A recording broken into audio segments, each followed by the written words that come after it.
The Spirit's Address to Philadelphia, Chapter 3, verses 7 to 13. Philadelphia, its meaning and practical significance. Philadelphia was the last Christian city which submitted to the Turk, and of the 7 cities named in these addresses, it had the longest duration. Moreover, it is the only one of the 7 whose name is preserved in these modern times, in the name of the well-known American city founded by William Penn. Philadelphia signifies brotherly love, and evidently points to the characteristic feature of the work of God in our days. We are satisfied that the Philadelphian state has its rise, unique character and development equally with the other church states which have come before us. Why should Philadelphia, with a character as equally pronounced as any of the others, have no historical origin? We believe it has. At the close of the 18th century, Christendom had settled down in the stupor of death. Protestantism was living on its name. That century was by no means the most wicked of the Christian centuries, but it was the worst in the sight of God as to its moral state. We judge that the Philadelphian epoch of the church and the sounding of the midnight cry, Matthew 25, verse 6, are associated events. If, indeed, the latter is not part and parcel of the Philadelphian movement. This was a true revival, a spiritual reformation. A work not of so public a character as the Reformation, but one of equal moment with it.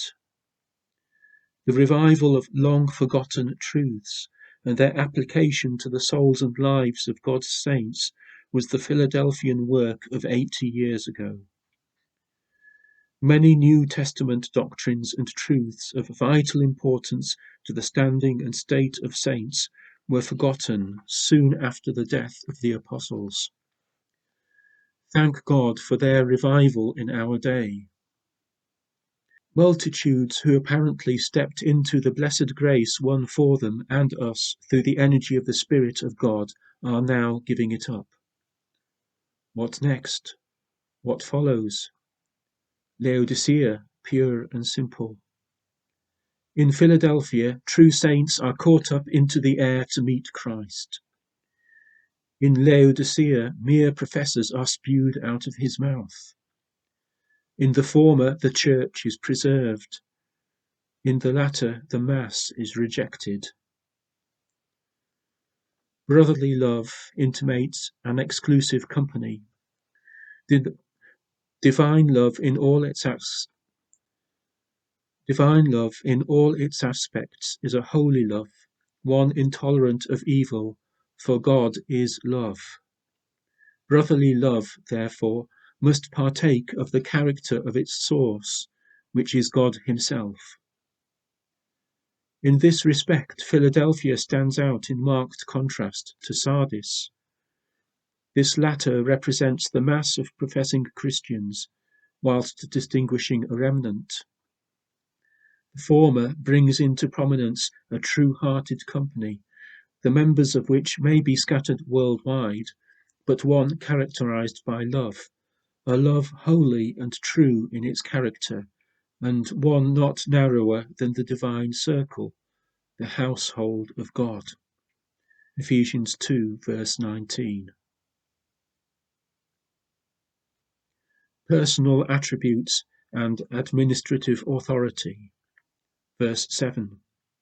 To the angel of the church in Philadelphia write, These things saith the holy, the true, he that has the key of David, he who opens and no one shall shut, and shuts and no one shall open. It is a circumstance to be carefully noted that the character in which Christ presents himself here forms no part of his glory as beheld in chapter 1. He assumes a moral attitude towards the church in Philadelphia, one which exactly fits its state of manifest weakness. Here, then, we have Christ in personal character, what he is essentially. He is the holy, he is the true. Others, however, might be that in a qualified degree, so that scarcely gives the force of the words, the holy, the true. He is both in his own person. He ever is the embodiment of holiness and truth. Both personally and intrinsically, he is the holy and the true. Viewed essentially, these are divine attributes. Hosea 11 verse 9, Jeremiah 10 verse 10, Revelation 4 verse 8, 1 Thessalonians 1 verse 9, Isaiah 6 verse 3, 1 John 5 verse 20. Persons and things are spoken of as holy and true, but no created being has the essential moral glory of being the Holy One and the True One. As employed in our text, they are really divine titles. Verse 7. He that has the key of David. In these words, and in those that follow, the references to Isaiah 22 verse 22. Shebna is deposed and degraded.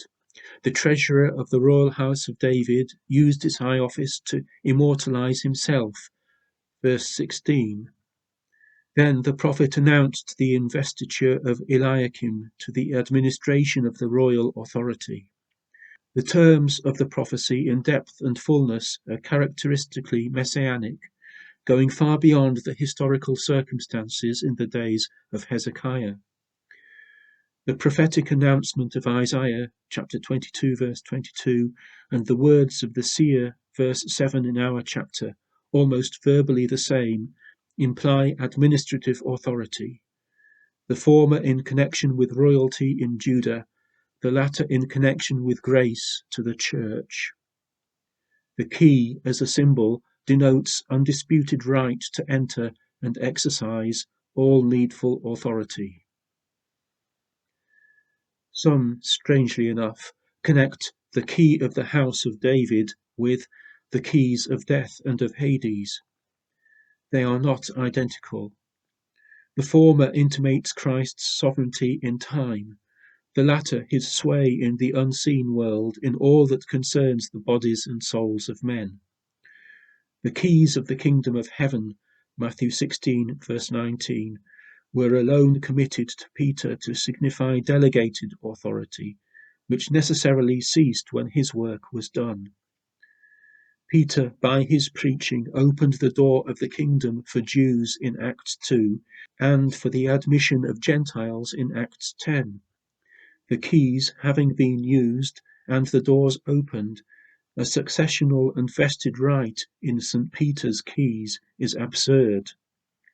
Peter left the door open, hence they are of no further use. Verse 7.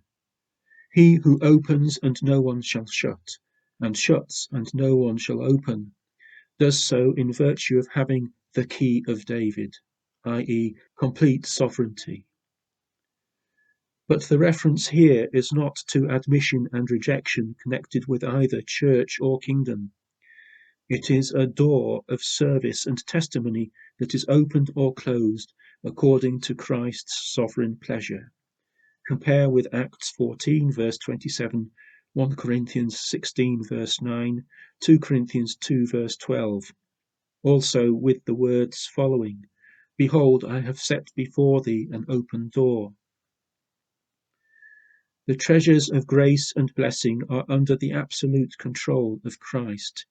He has the key, and will not pass it on to another. Hence, when he opens or closes a door, who can shut or open? His right to direct his servants is unquestionable, his authority irresistible. The zeal of many is unbounded, the orthodoxy of others is unquestionable. A scriptural ecclesiastical standing has been assumed by numerous assemblies of saints.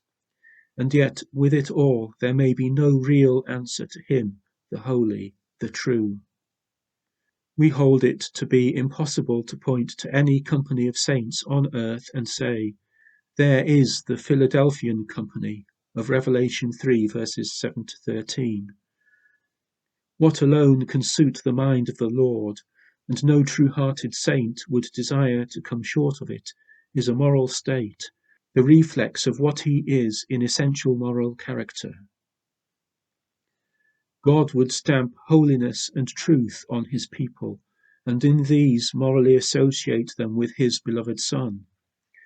But the work must begin and be continued within, in the soul, and this will result in an outward display to the eyes of the Lord in which he can delight. Sardis is a site for the world, Philadelphia for the Lord. Yet, in painfully realizing the poverty of our answer to him who is the holy, the true, we must brace ourselves up in the strengthening thought that the full administrative authority of the kingdom is with him. He can make good every yearning after holiness and moral conformity to himself. We bore with him every shade and shadow of falsehood. He rouses the integrity of the new man within us to desire only the true. He has and ever retains the key of David, and unlocks the treasures of strength and blessing for his beloved people. But sure we are that pretension, boasting, and the declaration of what we are morally or ecclesiastically are in every way opposed to the moral condition suitable to him.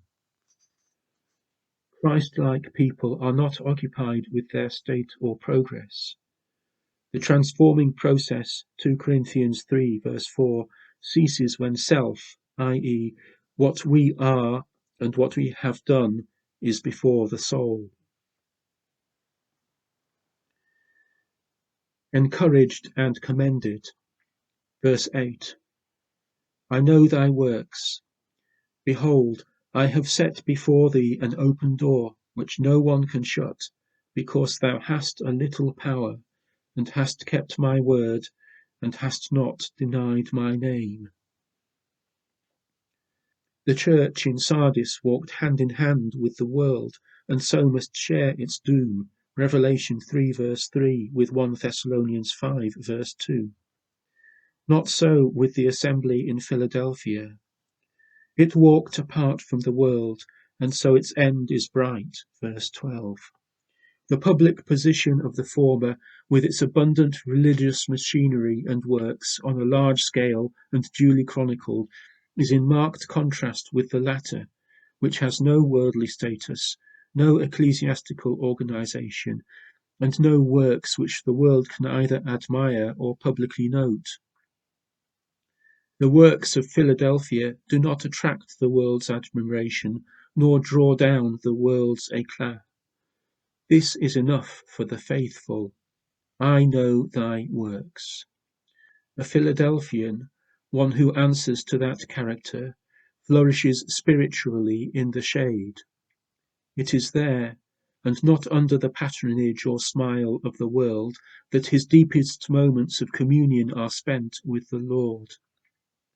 I know thy works, poor and feeble as they are at the best, is enough for cheer and strength till the day of recompense arrives. But the weakness of Philadelphia need not hinder service and testimony, nor prevent them being of the truest character. To Jesus on earth, whose only care was to do his Father's will at whatever cost, the porter opened and none could shut. So here Christ has the unchallenged right to use the key, all authority in heaven and in earth being committed to him. Matthew 28 verse 18. He had set before the angel an opened door. Service for him and testimony to him were to be the happy life work of the church. They need not fear, for no created being can shut that opened door. No man can shut it, reads the Authorized Version. No one or none can shut, reads the Revised. What strength! In individuals or associations, created might is powerless to hinder the service or crush the testimony of those called into personal association with Christ. Our only defense is our weakness. Do we realize it? We have a shut door in Acts 16 verses 6 and 7 and an open door in 1 Corinthians 16 verse 9. Then, after this gracious and abundant encouragement, the Lord proceeds in one unbroken strain of commendation, not a word of censure. The church in Smyrna was in suffering, and the assembly in Philadelphia in weakness, and so neither is blamed. The only 2 of the 7 exempted from reproof. Verse 8. Thou hast a little power. Not exactly strength as in the authorized version. The Spirit wrought in resistless energy in the testimony and preaching in the commencement of Christianity, and had the Church continued its life of obedience and dependence, the power of the Spirit would have remained in all its fullness. The Lord has been pleased to make the plenitude of spiritual power dependent to a large extent on our individual and corporate faithfulness, but not so the presence of the Spirit in the Church. This latter is an ever-abiding fact, pledged by the word of the Lord himself, John 14, verse 16.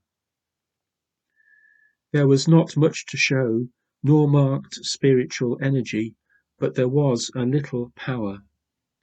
The Church in profession is a wreck, and it would be a virtual denial of the corruption and ruin to expect a Pauline or Petrine energy of the Spirit. God cannot work in mighty power in a condition of things which is to the denial of the name of his Son, the Holy, the True. The amount of power was small, but it was actively employed, not held as a mere passive possession. Activity in service and faithfulness to the word and name of Christ characterized the angel. Verse 8. The testimony of Christ was both of a positive and negative character. Thou hast kept my word, positive, and hast not denied my name, negative. The former involves thorough subjection of soul and conscience to the written word. In order to keep the word, obedience to it must be prompt and unqualified. A slipshod reading of Scripture as a matter of duty, or even its study for intelligence and to equip one more thoroughly for ministerial service, does not constitute one a doer of the word. To keep Christ's word at all costs may involve the forfeiture of social and civil distinction and the abandonment of position in the professing church and in the world. To a true Philadelphian saint, Christ's word is that which separates him from all, to Christ alone, at whatever personal cost. Surely, too, in a scene where almost every religious abomination is attached to the holy name of the Lord, it is a matter of no small moment to stand aloof, to reject every association, even if good and learned men uphold it, if it is to the dishonour of Christ. Elijah in his day, Paul in his, and Luther at a later era were distinguished witnesses for God. During those and other critical periods, God had always a company of negative witnesses. It is morally invigorating to trace the steps, reckon up the opposing forces, and mark the brilliant career of men who bravely battled for God and truth. But let us not overlook, as did Elijah, the 7,000 who had not bowed the knee to Baal, 1 Kings 19, verse 18. His testimony was the grander of the 2 without doubt, but theirs was also valued by Jehovah. A name represents a person and necessarily supposes his absence. The value of what a person is has its force in the name. In the name of Christ, prayer is all prevailing. John 14, verses 13 and 14. To it alone God would gather his saints. Matthew 18, verse 20. In virtue of it, our sins have been forgiven. 1 John 2, verse 12. And because of it, God leads his pilgrim people in paths of righteousness. Psalm 23, verse 3. It is no light matter, therefore, to be preserved from the denial of Christ in days of abounding iniquity.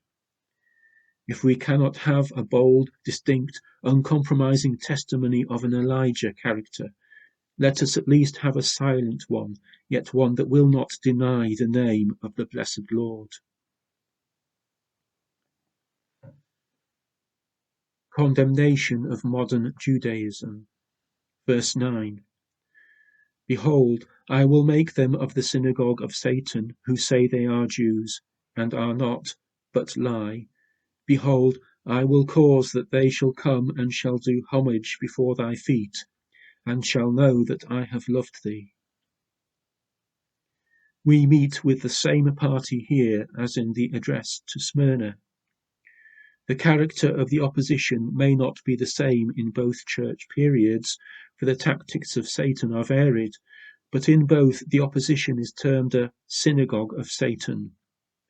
The company seems more formed and consolidated at the Philadelphian epoch of the church, thus the synagogue of Satan. Those here referred to are necessarily of Jewish nationality, but just as the Jews claimed to be God's people on earth, and that to the exclusion of all others, so here a traditional successional church order and position are assumed. Its true character is exposed by the Lord of the churches. It is a gathering under Satan, and all the more wicked that it has tacked on to it the name of the holy and true. The pretension to be the church, to be the people of God, is a false one, a lie.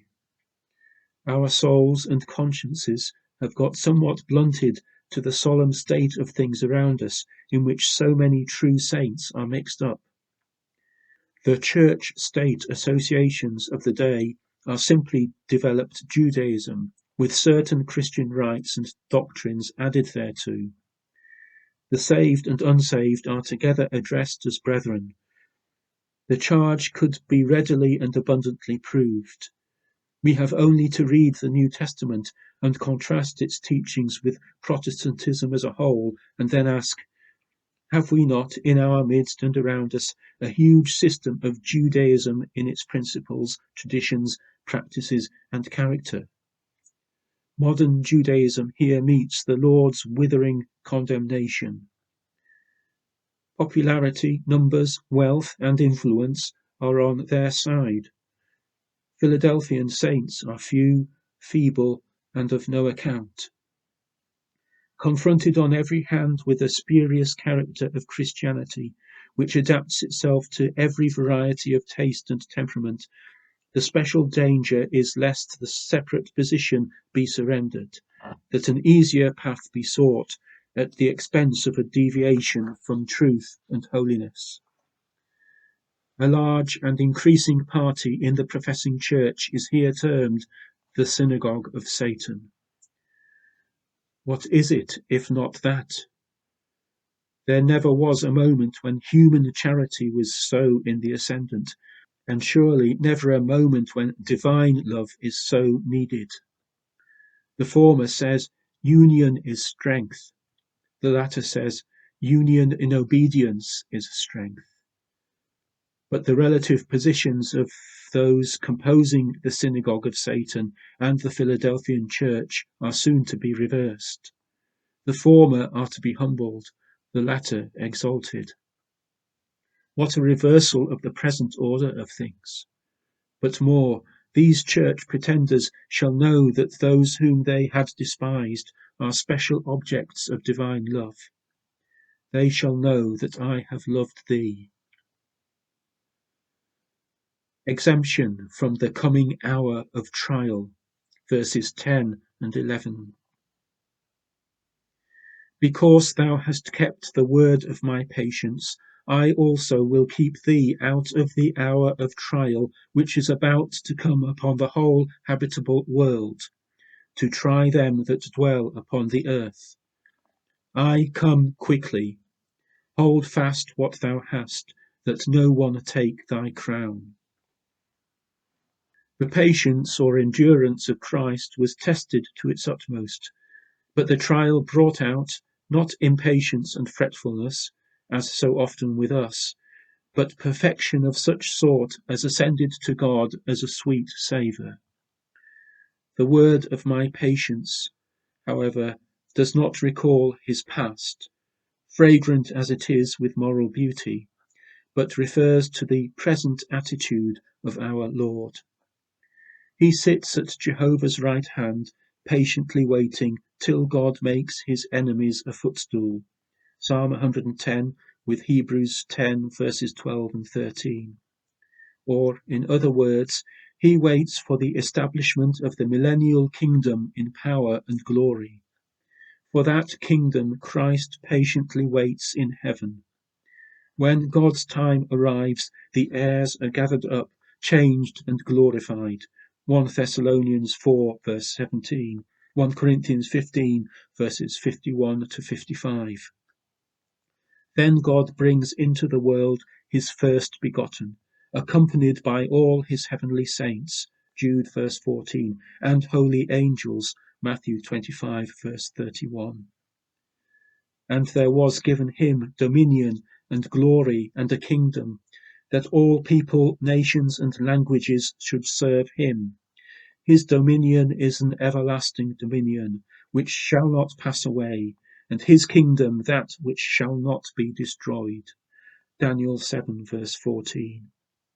What a glorious prospect is thus opened up, a prospect grand to us, but infinitely more so to him who waits in patience in the throne of his Father.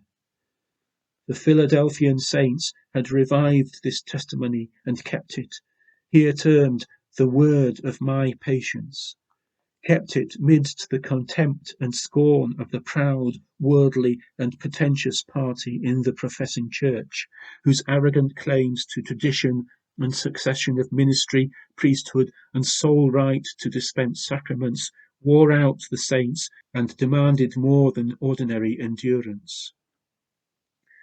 Because thou hast kept the word of my patience, I also will keep thee out of the hour of trial.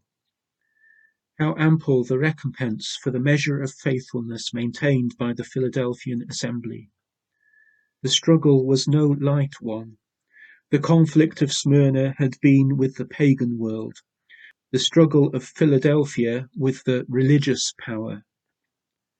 The church had endured as seeing him who is invisible, and waited in patience, as did the Lord, for the intervention of God. The wording of the promise is as precise as it is gracious, and effectually disposes of the theory advanced by some, and that to the fear and dread of believers, that the church or a part thereof shall have to pass through the coming tribulation to purge itself from its unfaithfulness. No, the guarantee is, I also will keep thee out of the hour of trial, not brought through it or kept in it, but entire exemption from it. No portion of the church shall be in the tribulation.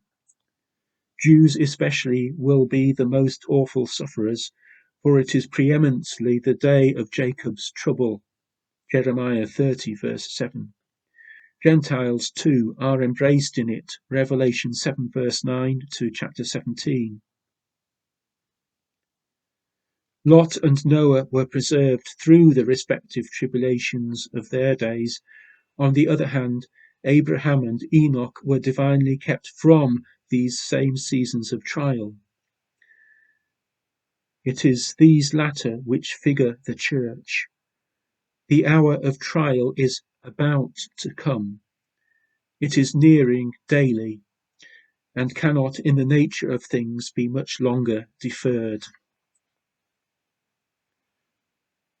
The whole habitable world, or civilized portion of the earth.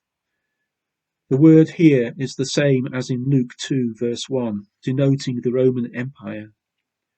All apart from and outside the limits of the empire were regarded as without the pale of civilization. The geographical sphere of the four Gentile universal monarchies, Daniel chapter 2, the scene of special light and privilege, is to be subjected to a brief but awful period of trial.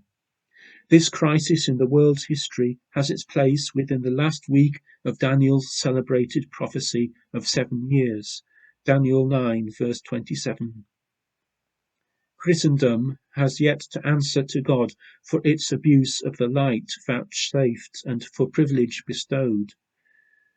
Christianity will judge Christendom. Conscience and the testimony of creation will judge the heathen.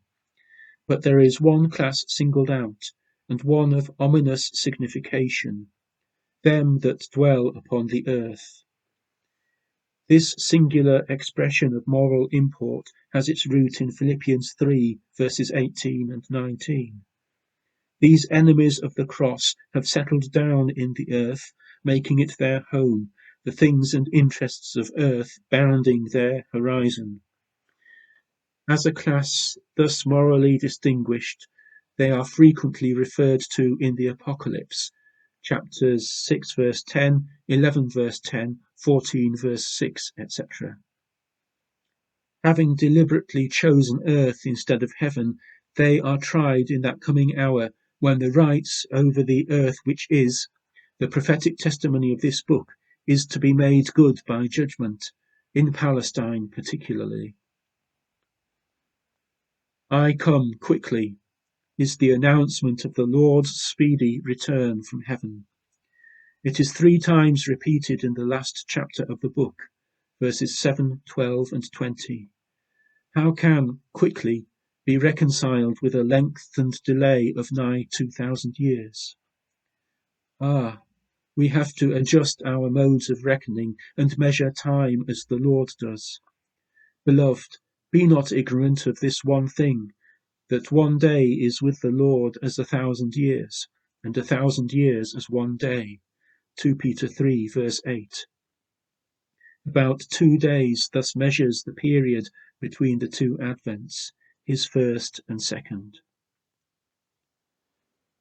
Hold fast what thou hast.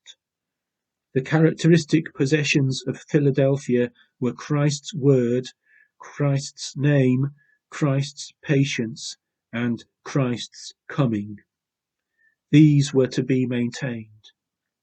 Death, desertion, and compromise may thin the company and reduce it to an insignificant, feeble few, but all the more need to hold fast and on no account surrender one iota of the truth.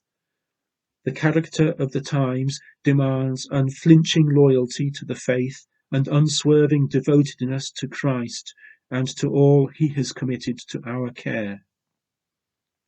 Know ye not that they which run in a race run all, but one receiveth the prize? So run that ye may obtain. 1 Corinthians 9 verse 24.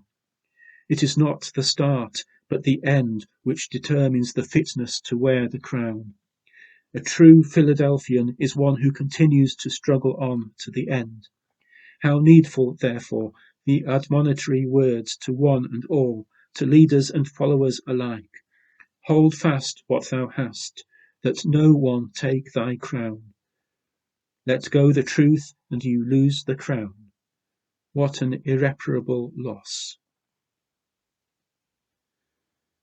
Philadelphian rewards. Verse 12.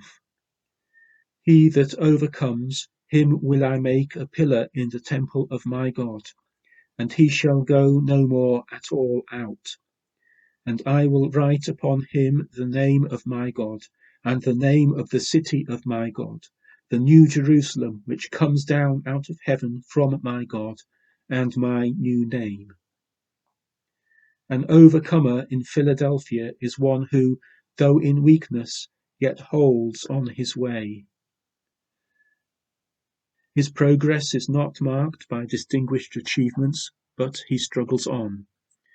The deepening conflict strengthens faith and leads to increasing faithfulness. He holds fast with a tight and tightening grip Christ's word, name, patience, and coming. Life itself may be surrendered, but not the things which constitute the crown of his testimony. The weakness of earth is to be exchanged for the stability of heaven. Him will I make a pillar in the temple of my God. There will be no material temple in heaven, Revelation 21 verse 22. There will be one on earth in the time of the apocalyptic judgments, chapter 11 verses 1 and 2. The temple of my God refers to the sanctuary above. Solomon set up 2 immense brazen pillars in the porch of the temple, remarkable for strength and solidity, 1 Kings 7 verse 21. The names of these pillars were Jachin, establish, and Bars, strength. The allusion in our text is to these pillars. The weak and tried Philadelphian believer, cast out, it may be, of the orthodox and popular assembly on earth, shall be established and made strong in the eternal blessedness of heaven. This high position is a fixed and eternal one. He shall go no more at all out. Verse 12. I will write upon him the name of my God. The blessedness of knowing God, too, shall be the conqueror's happy portion. But the tale of grace is not yet finished. The city of my God, the new Jerusalem, which has her proper home in heaven, chapter 21, verses 9 and 10, pours out her wealth of blessedness to crown the overcomer. Then, last but not least, Christ's new name will be graven forever on each one of the conquering band. His new name indicates his special relationship with the whole scene and sum of heavenly blessedness. While in all things he exceedeth, yet surely we may read these peculiarly rich and full promises as intimating association with Christ in the future scene of glory. How Christ loves to connect us with himself in the enumeration of these rewards. My God, my name, etc., occurring 5 times. The address to the angel of the church in Philadelphia closes with the usual call to hear. May the hearing ear be granted to each reader.